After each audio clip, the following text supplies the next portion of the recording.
Como todas as outras coisas na natureza, Lenin nasceu, se desenvolveu, cresceu.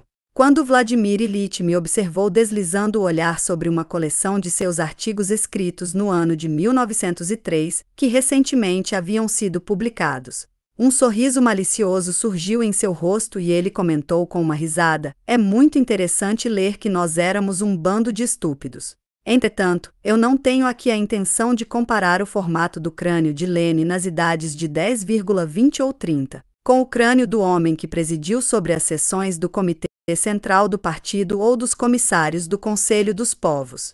Aqui não está uma questão sobre Lenin como um líder, mas como um ser humano vivo. P.B. Asheurod, um dos pais do menchevismo, que odeia Lenin do fundo de sua alma. O caso de Asheurod é um excelente exemplo de como o amor pode se transformar em ódio. Relata em uma das denúncias, com a qual ele buscou me convencer da perniciosidade do bolchevismo em geral e de Lenin em particular, como Lenin saiu do país pela primeira vez e como ele foi caminhar e batalhar com ele. Eu senti naquela época, disse Asheurod, que aqui estava um homem que se tornaria o líder da Revolução Russa. Ele não era apenas um marxista instruído, haviam muitos desses, mas ele sabia o que ele queria fazer e como isso devia ser feito. Havia um pouco do cheiro do solo russo nele. Pavel Borisovich Asheurod é um mau político, ele não tem o cheiro da terra. Ele é aquele que pensa em casa na sua própria sala de estudos, e toda a tragédia da vida dele consiste do fato de que, em um tempo quando não havia movimento trabalhista na Rússia, ele pensou as linhas sobre as quais tal movimento trabalhista deveria se desenvolver e quando ele se desenvolveu por linhas diferentes, ele se ofendeu firmemente e, até hoje, ele continua a vociferar com raiva em direção à criança desobediente. Porém, as pessoas frequentemente observam nos outros aquilo que está faltando nelas mesmas e as palavras de Asheurod a respeito de Lenin capturam, com perspicácia insuperável, precisamente aquelas características que fazem de Lenin um líder. É impossível ser um líder da classe trabalhadora sem saber toda a história da classe. Os líderes do movimento trabalhista devem saber a história do movimento dos trabalhadores. Sem esse conhecimento não pode haver líder, da mesma forma que, atualmente, não pode haver um grande general que possa ser vitorioso com o menor gasto de forças, a não ser que ele saiba a história da estratégia. A história da estratégia não é uma coleção de receitas de como se vencer uma guerra, pois uma situação, uma vez descrita, nunca se repete. Porém, a mente do se torna experimentada em estratégia através de seu estudo específico. Esse estudo o torna flexível na guerra. Permite a ele observar os perigos e possibilidades que o general treinado empiricamente não consegue ver. A história do movimento dos trabalhadores não nos diz o que fazer, porém ela torna possível comparar nossa posição com situações que já foram experimentadas pela nossa classe, para que, em diversos momentos decisivos, nós sejamos capazes de ver o caminho claramente e reconhecer o perigo que se aproxima. Porém, nós não podemos conhecer devidamente a história do movimento trabalhista sem estar completamente familiarizados com a história do capitalismo, com seu mecanismo em todo o seu fenômeno econômico e político.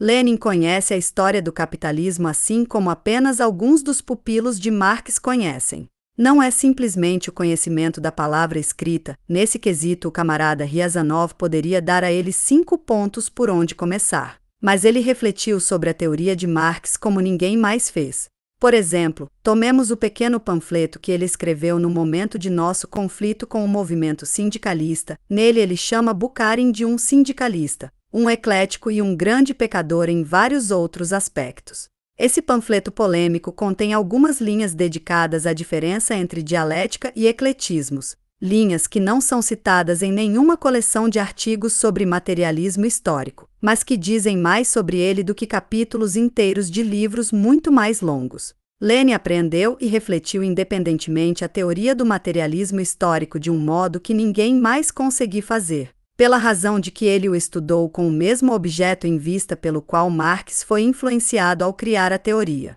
Lenin entrou no movimento como a incorporação da vontade pela revolução e ele estudou o marxismo, a evolução do capitalismo e a evolução do socialismo, do ponto de vista de seus significados revolucionários. Plekhanov também foi um revolucionista, mas ele não foi possuído pela vontade pela revolução e, a despeito de sua grande importância como um professor da Revolução Russa, ele somente pode ensinar sua álgebra e não sua aritmética. Aqui reside o ponto de transição de Lenin, o teórico, para Lenin, o político. Lenin combinou o marxismo com a estratégia geral da classe trabalhadora, porém, ao mesmo tempo, aplicou ele concretamente àquela tarefa estratégica envolvendo o destino da classe trabalhadora russa. Ele disse isso na Academia do Estado-Maior do Exército. Ele estudou não apenas Clausewitz, Moltke e seus semelhantes, mas ele estudou ao mesmo tempo, como ninguém na Rússia, o território da futura guerra do proletariado russo. Aqui reside o todo da genialidade de Lenin, na sua máxima intensidade de contato íntimo com seu campo de atividade. Eu devo tomar alguma outra oportunidade de debater o porquê de uma mente tão grande como aquela de Rosa Luxemburgo não foi capaz de entender a precisão dos princípios de Lenin. Na origem do bolchevismo, eu apenas posso delinear o fato. Rosa Luxemburgo não apreendeu corretamente a diferença econômica e política entre as condições de luta do proletariado russo e daqueles do proletariado da Europa Ocidental. Portanto, ela se inclinou ao menchevismo no ano de 1904. O menchevismo, observado historicamente, foi a política da intelectualidade pequeno-burguesa e daquelas camadas do proletariado mais proximamente relacionado à pequena burguesia. Observado metodologicamente, o menchevismo foi uma tentativa de transferir a tática do movimento trabalhista da Europa Ocidental para a Rússia.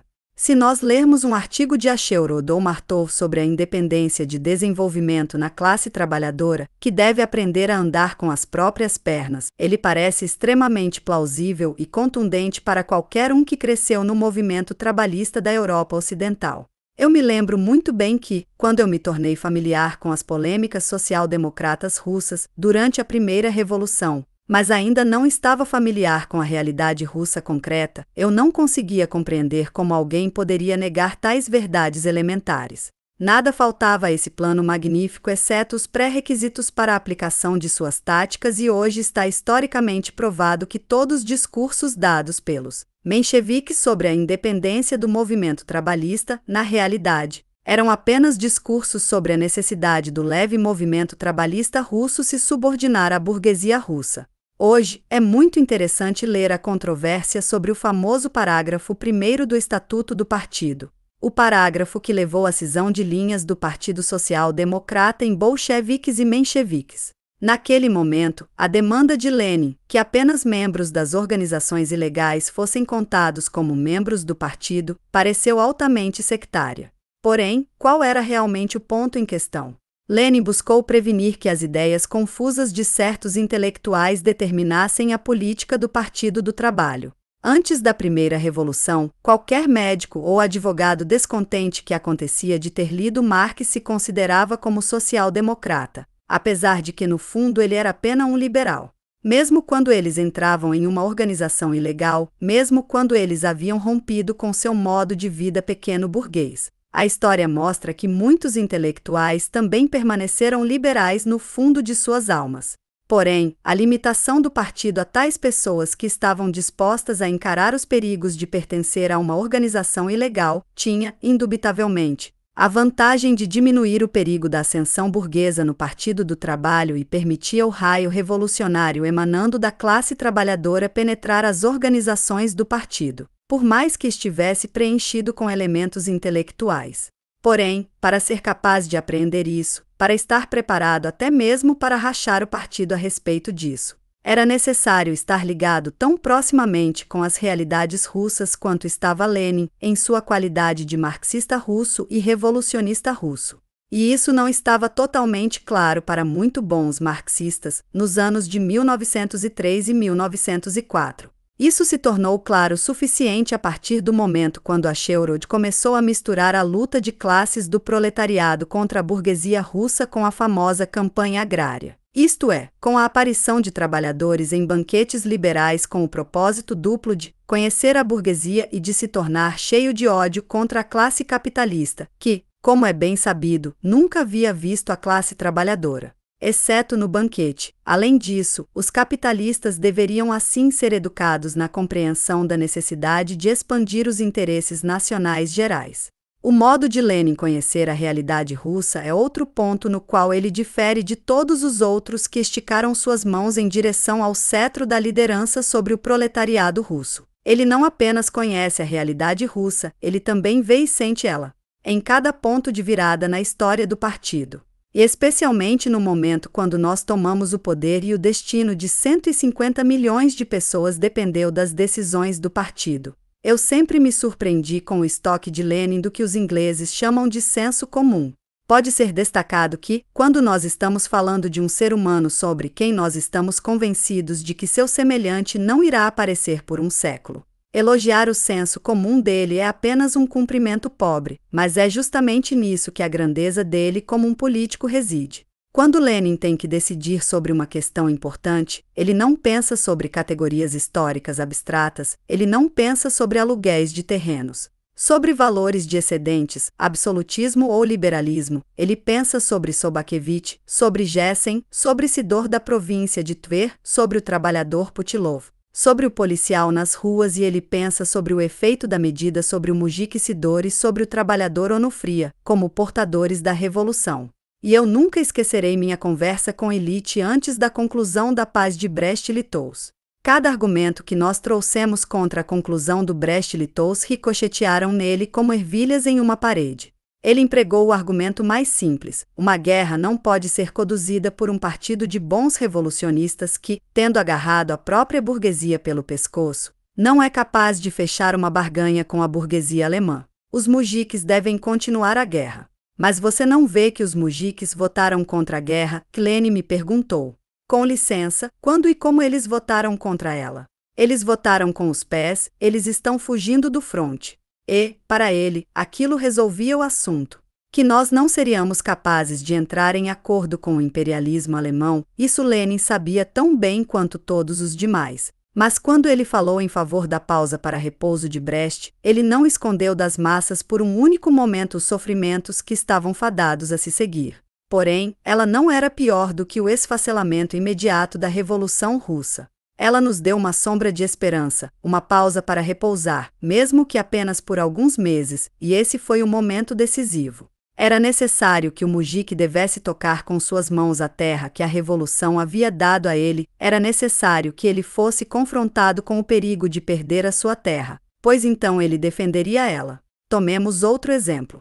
Era no momento de nossa derrota na Guerra Polonesa, quando as negociações estavam acontecendo em Riga. Naquele momento eu viajei para fora e, antes de partir, eu fiz uma visita a Ilitch, para conversar com ele sobre as diferenças de opinião que haviam se levantado entre nós em relação aos sindicatos. Assim como Lenin considerou o mujik da província Asa em sua visão mental quando decidiu pela paz de Brest, sabendo que esse mujik era a personalidade decisiva no drama da guerra. Da mesma forma ele se colocou na posição do trabalhador simples tão logo era uma questão da transição da guerra civil à reconstrução econômica, pois sem esse trabalhador simples nenhuma reconstrução econômica é possível.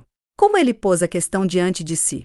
As reuniões do partido discutiram o papel desempenhado pelos sindicatos na economia política, haviam controvérsias sobre sindicalismo e ecletismo. SIC.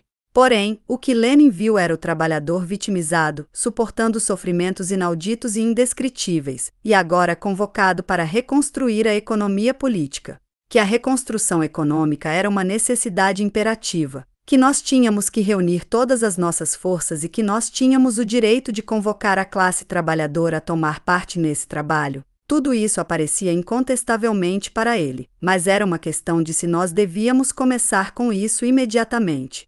Se devíamos retirar milhares de nossos melhores camaradas do exército, onde eles haviam se acostumado a comandar, e enviar eles de volta às fábricas de uma vez. Nada seria produzido ao perseguir tais táticas.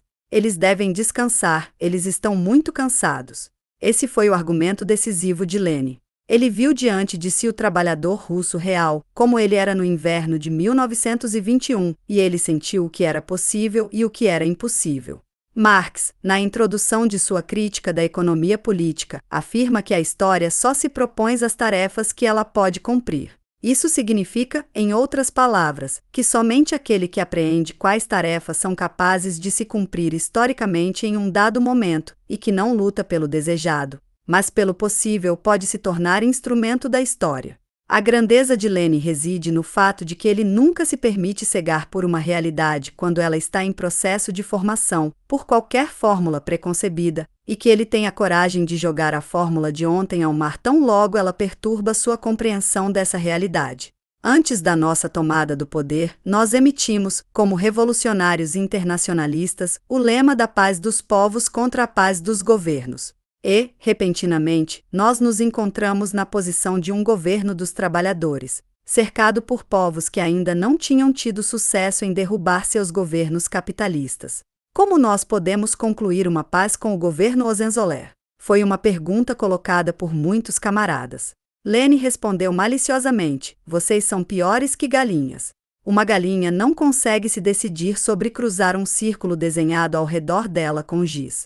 Mas, pelo menos, ela consegue se justificar pela afirmação que esse círculo foi desenhado por uma mão estranha. Entretanto, nós desenhamos nossa fórmula com nossas próprias mãos e agora vocês só comem da fórmula e não da realidade. Nossa fórmula de paz a ser concluída pelos povos tinha por seu objetivo acordar as massas contra o exército e os governos capitalistas. Agora vocês querem para nós irmos à ruína e deixar os governos capitalistas levem a vitória em nome de nossa fórmula revolucionária. A grandeza de Lenin reside em buscar objetivos que se erguem das realidades.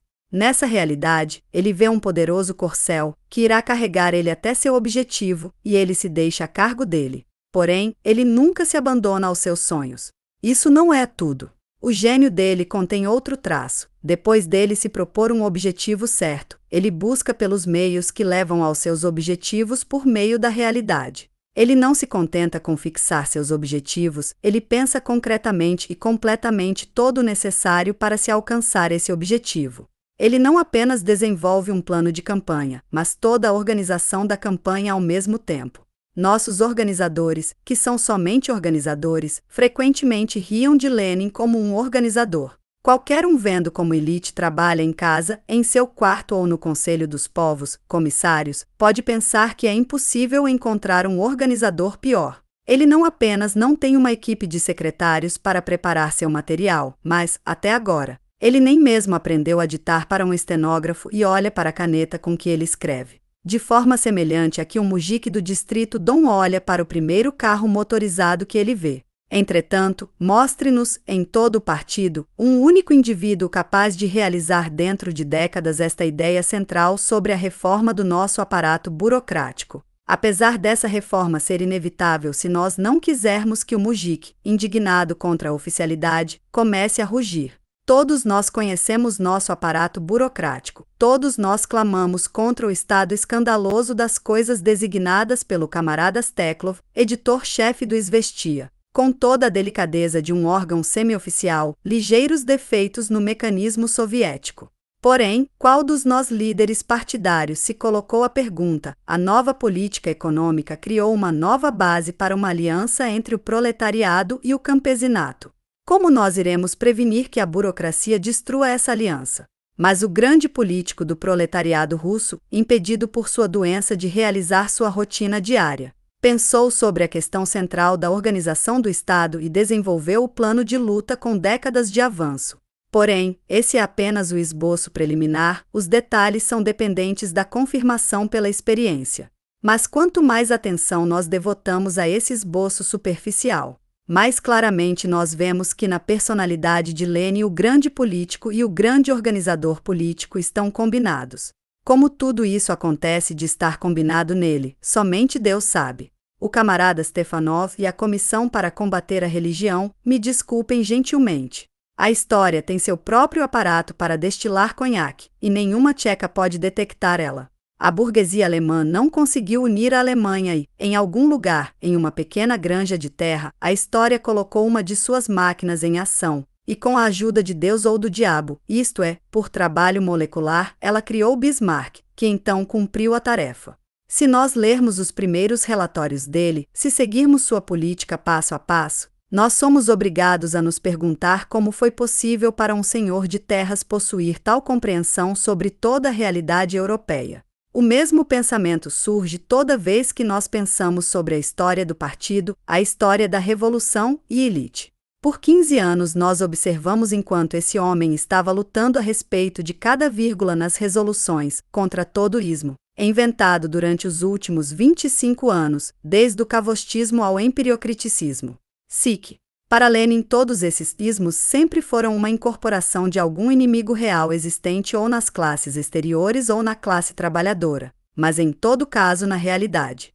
Esses ismos eram as antenas da realidade e ele absorveu toda essa realidade nele mesmo, estudou ela, pensou sobre ela, até que o milagre finalizado apareceu e o homem da clandestinidade provou ser o homem mais mundano da realidade russa.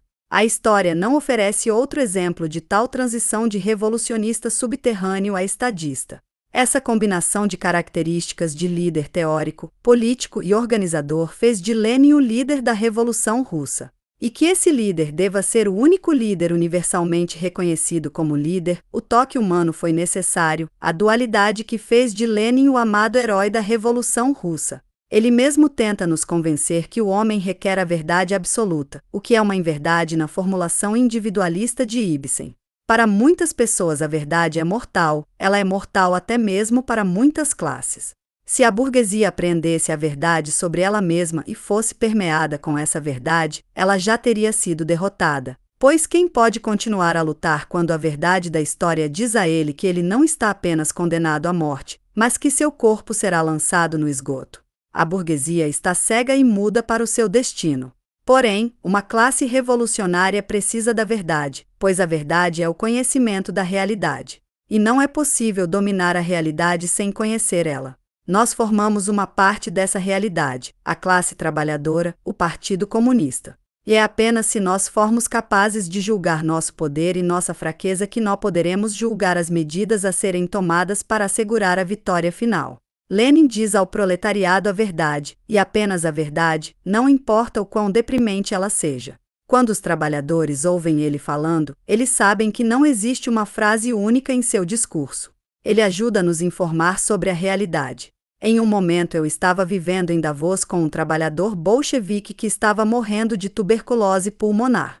Naquele momento, o direito de autodeterminação das nacionalidades estava sendo debatido e nós, comunistas poloneses, estávamos opostos à visão de Lenin. O camarada de quem eu falo, depois de ter lido minha tese contra Lenin, disse: "O que você escreveu é perfeitamente convincente para mim, mas toda vez que eu me opus à elite, sempre aconteceu depois que eu estava errado."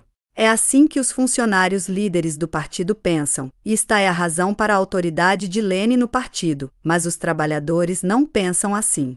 Eles não se sentem ligados a Lenin porque ele esteve certo por 1 milhar de vezes, mas porque, se ele esteve errado uma vez, se um erro foi cometido sob sua liderança, ele admitiu abertamente: "Nós cometemos erros e, portanto, nós fomos derrotados aqui, esse erro deve ser resolvido de tal e tal maneira." Muito perguntaram a ele o porquê dele falar tão abertamente sobre os erros cometidos. Eu não sei o porquê de Lenin fazer isso, mas os resultados dessa forma de agir podem ser vistos claramente. O trabalhador está esclarecido demais para acreditar mais em um Salvador Redentor. Quando Lenin fala de seus erros, ele não esconde nada, ele conduz o trabalhador no seu laboratório de pensamento. Ele torna possível para o trabalhador tomar parte na formação da decisão final, e o trabalhador vê nele o líder que representa o laboratório deles, a incorporação da luta de classes deles.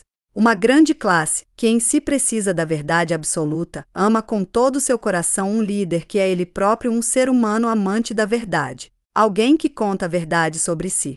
De tal líder o trabalhador pode suportar qualquer verdade, até mesmo a mais difícil. Os seres humanos têm fé neles mesmos apenas quando eles não escondem nada, quando eles sabem tudo sobre eles mesmos, até mesmo as possibilidades mais desfavoráveis. E ainda assim sentem que eles podem dizer, apesar de tudo. Lenin auxilia a classe trabalhadora a um conhecimento completo de todos os elementos decadentes e decompostos de sua própria existência, e ainda assim permite a ela dizer no final: "Eu sou Vossa Majestade o proletariado, o futuro governante e criador da vida." Este é outro fator na grandeza de Lenin.